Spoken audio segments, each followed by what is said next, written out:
Hello again. Today I'd like to talk about this watch, which is a Rolex Explorer 2 Polar Dial 16570 is the model number. This watch is a 1994 production. It's an S serial number. And as you can tell, it is it has a tritium dial. And yeah, I'd like to talk about this watch a little bit because I noticed as of late, people are starting to, or watch buyers are starting to take notice of this watch. It's flown under the radar for a long time. Probably the least popular sports model in the Rolex lineup at 40 millimeters. My guess is that this watch was, as most Rolex watches are, tool watches made for specific tasks, duties, however you want to say it. This watch was made for cave explorers. I don't know if in the 70s or 80s that was coming into popularity, but splunkers, as they referred to them as, I just don't know if it grabbed the attention of watch people or buyers because of its tool usage, and the fact probably that it doesn't have a rotating or a spinnable bezel. This one has a fixed one. It is a GMT. It's basically the GMT master of the same time frame. It would be the 1670 GMT Master 2. I actually believe the case is very similar, if not the same. It's the same 40 millimeter. It has the same 6 millimeter crown. Crown guards look very similar. Maybe a little bit different. I don't know, but they look the same. Matter of fact, I've seen on Rolex forums somebody had taken this exact watch and installed a GMT Master bezel on it, and it without looking. Of course, that one had a black dial, but without looking hard at it, you'd think it was a GMT Master if it weren't for the Explorer 2 under the Oyster Perpetual that would give it away.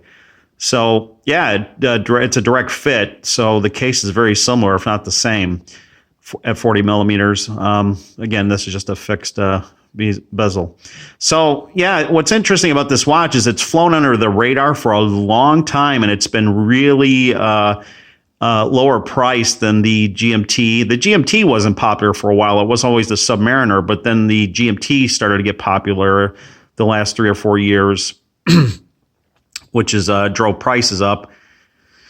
And I think as prices increase, I think that's one in the way that this watch is starting to get popular is that people start looking at the lower price ones, especially in a 40 millimeter sports model lineup. And these you could have probably 3 or 4 years ago picked up for around $3,500, $3,500 to $4,000, somewhere around that mark. Whereas the Submariner and the GMTs were starting to get close to 5 and 6 at that time. Excuse me. So yeah, this is this one came in 2 dial variation colors. This is the polar, the white they referred to, polar. And then it came in the black, traditional black, glossy black dial. This white was probably popular because I guess in cave exploration, the white dial might have popped a little bit more or been a little bit more legible. It does have the Tritium Indices. Hold on, I'm going to take it off my wrist here. Hold on 1 second. I'm going to put you down. Sorry, let's get it off my wrist here. I don't have a tripod for the camera. Okay, here we go. Back up.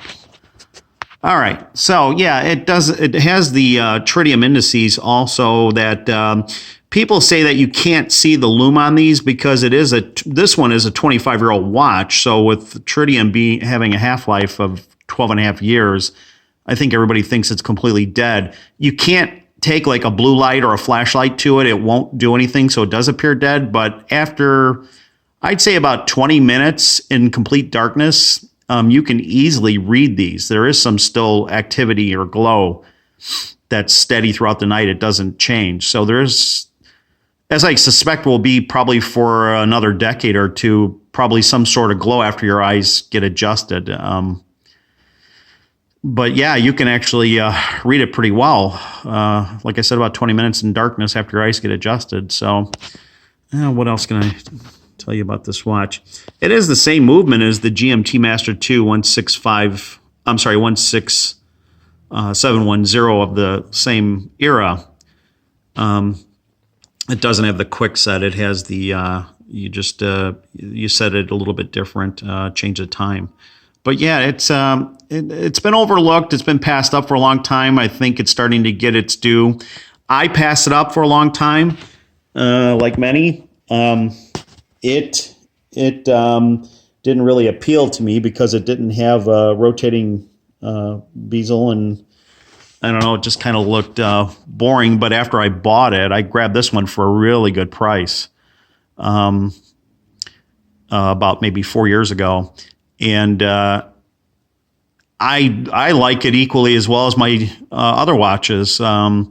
So after you wear it, you scratch your head and ask why you pass it up for so long. One note too is this particular watch in the mid 90s also came with an optional Submariner dial, which had the diver's clasp. I took that off, and I had a 78 360 band from the same almost one year production, the date code. Oh, my camera won't focus here. Probably bad light here. Yeah, I just put the standard clasp on because I didn't really like the diver's bracelet, the 93 150. So I took that off and installed this bracelet. Of course, these bracelets are a fortune now, but back then you could, maybe 10 years ago, 5 years ago, you could pick one up for a few $100s. But just like all Rolex parts now, if anybody's gotten any, they're charging a premium for used parts.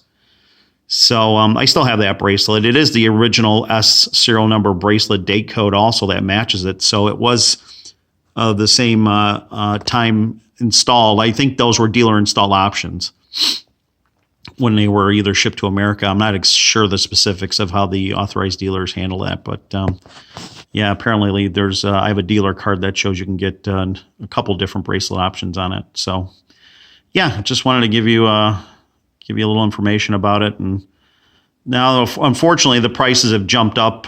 They're not as expensive now as the comparable year GMT Master 2 16710. That one's going anywhere from $9,500 and above. If you get one with box and papers, you're talking 11, 12, closer to that, if not more. If it's got a Tiffany signed dial, you're getting closer to the 20s. 20,000 I've seen them go for. So I don't know if that's actually what it's sold for, but I've seen one listed for that for a while. So yeah, that's about it. I don't know if there's anything else I can say about it other than, yeah, it's a great watch, and prices are jumping up. I'd say grab one if you think you like it. It's like every other Rolex. It's increasing in value every year, so you won't lose money on it. Thanks.